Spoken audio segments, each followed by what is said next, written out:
Setelah selesai berbicara, Lely membungkuk dan pergi, meninggalkan Isyana bersandar di sisi tempat tidur dalam keadaan linglung.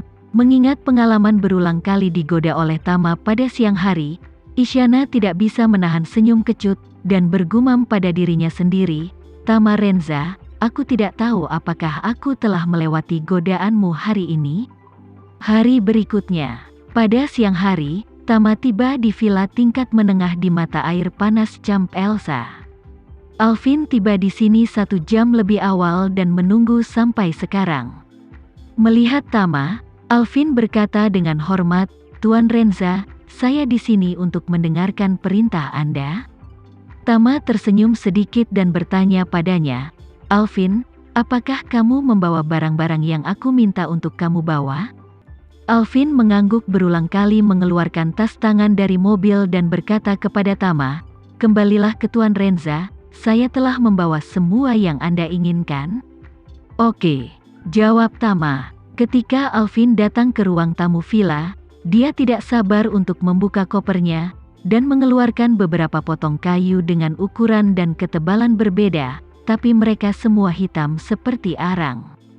Sambil mengeluarkan log ini, dia memperkenalkan kepada Tama, "Saat itu, Anda bilang Anda ingin kayu petir. Ini semua kayu petir andal yang bisa kutemukan dari kemarin hingga sekarang. Kayu petir yang dijual di pasar kami 9 dari 10 dibuat palsu secara artifisial. Jika Anda benar-benar tidak mengerti di mana petir menyambar pohon, penduduk setempat akan merebut semuanya saat pembeli datang ke rumah Anda, jadi jangan khawatir. Melihat kayu sambaran petir yang saya cari, sepertinya kualitasnya tidak terlalu bagus, dan usianya tidak terlalu tua, tetapi saya dapat mengeluarkan kepala saya untuk meyakinkan Anda bahwa mereka semua adalah kayu sambaran petir yang nyata, dan sama sekali tidak ada masalah." Tama mengklik mengangguk, dia melihat kasar pada kayu yang diambilnya, mengangguk, dan berkata, "Ini memang kayu sambaran petir. Meskipun kualitasnya agak buruk, itulah yang aku inginkan."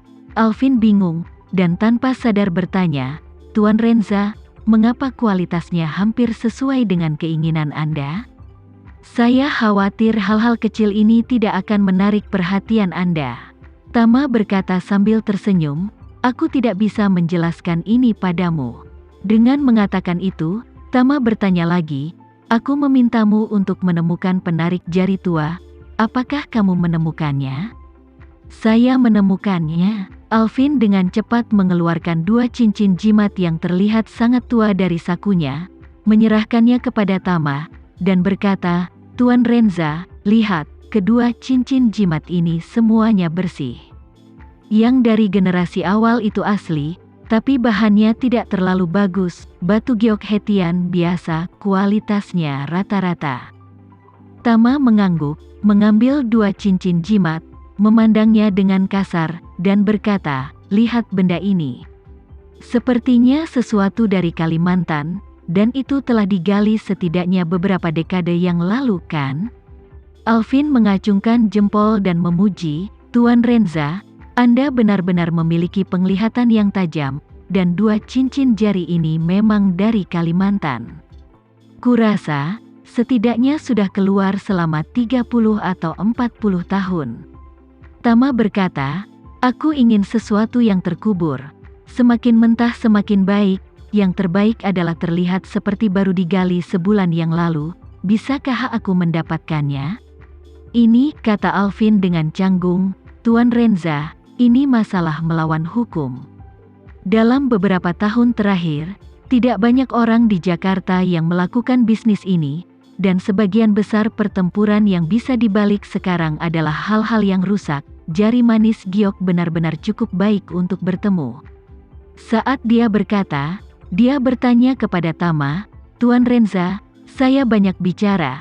Saya berani bertanya kepada Anda, mengapa Anda harus meminta sesuatu yang lahir dari lubang?"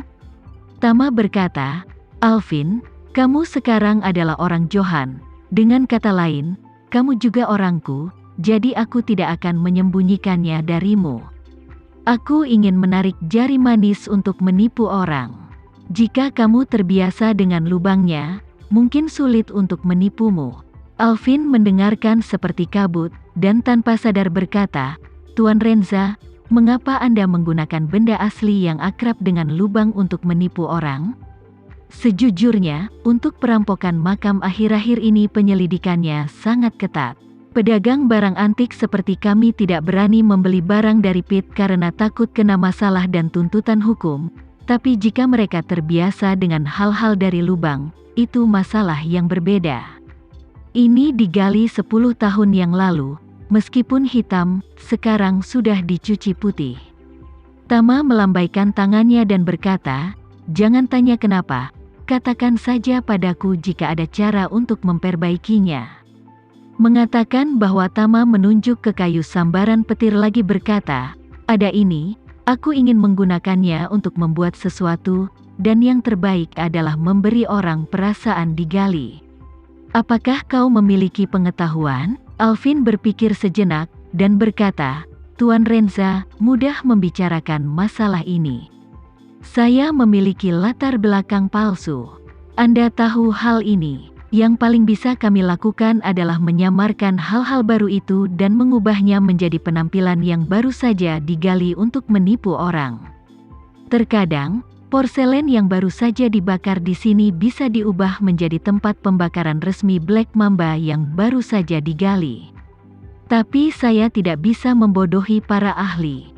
Saat dia berbicara, Alvin mengubah topik pembicaraan dan berkata, tapi Anda berencana menggunakan yang asli dari Black Mamba untuk berpura-pura menjadi yang asli dari Black Mamba yang baru saja Anda gali. Ini sederhana. Terlalu banyak, terus terang, yang kecil akan menangani warna dan pasta untuk Anda terlebih dahulu, lalu menggali tanah di sebelah jamban di pedesaan, dapatkan beberapa jeroan babi dan tuangkan, masukkan benda ini ke dalamnya dan kubur bersama jeroan babi di malam hari, taburkan air seni di ujungnya, dan ketika digali keesokan harinya, itu akan terlihat seperti benda yang baru saja digali. Tama bertanya kepadanya, bisakah metode ini ditemukan oleh orang lain? Alvin menggelengkan kepalanya, jika Anda mengatakan bahwa Anda menggunakan hal-hal baru untuk membuatnya terlihat seperti yang lama, dan membiarkan orang lain melihatnya, mereka pasti akan menemukan kekurangannya. Tetapi bagaimanapun juga, Anda memasukkan hal-hal nyata di dalamnya. Siapa yang dapat mengetahuinya? Bahkan jika seorang ahli memegang instrumen karbon 14 di sini untuk identifikasi, benda ini akan muncul dari Black Mamba. Mereka menilai apakah benda ini berasal dari lubang, terutama dengan melihat warna dan dagingnya, dan baunya. Apakah ada bau tanah yang samar, bau darah atau bau mayat? Selama ini dilakukan dengan baik, mereka akan merasa bahwa benda ini baru digali. Tama mengangguk, dan berkata sambil tersenyum, oke, kalau begitu masalah ini terserah kamu. Alvin bingung tanyakan, Tuan Renza, mengapa Anda menginginkan yang kecil? Tama tidak menjawab pertanyaannya, tetapi bertanya dengan penuh minat, Alvin, karena kamu mengikuti Johan, kenapa kamu masih berbisnis di kota antik ini? Alvin berkata dengan tergesa-gesa, Tuan Renza, saya berterima kasih kepada Anda dan Tuan Bram atas cinta Anda, dan saya memiliki kesempatan untuk mengikuti Tuan Bram di Pelana, jadi saya tidak punya pikiran untuk berbisnis barang antik. Saya sudah lama mengesampingkannya dan tidak mempedulikannya. Tama berkata dengan serius, bisnis yang aku minta kau lakukan benar-benar mengharuskanmu meluangkan waktu dan kembali untuk mengelola keterampilan bisnis antikmu. Alvin bertanya dengan heran, Tuan Renza, apa maksudmu dengan ini? Saya tidak mengerti, tolong jelaskan. Tama tersenyum sedikit, mengambil 2 cincin jimat dan sepotong kayu penangkal petir, dan berkata kepadanya, tunggu aku dulu. Segera, Tama datang ke ruang dalam, dan di 2 cincin jimat, dia menggunakan energi spiritual untuk membuat formasi pelindung yang sangat sederhana, dan di kayu sambaran petir, gunakan formasi petir yang lambat dan sederhana. Dengan cara ini, kedua jari kunci giok ini telah menjadi 2 cincin pelindung sederhana, yang dapat melindungi pemakainya dari bencana kecil, dan kayu sambaran petir juga menjadi cincin yang hanya bisa digunakan sekali dan akan pecah dan hancur. Setelah menyelesaikan ini, dia kembali ke ruang tamu dari kamar, menyerahkan 2 penarik jari dan petir kepada Alvin, dan memberitahunya, "Kamu mengambil ketiga hal ini terlebih dahulu, dan membuatnya seolah-olah kamu baru saja membuatnya sama dengan yang digali dari tanah."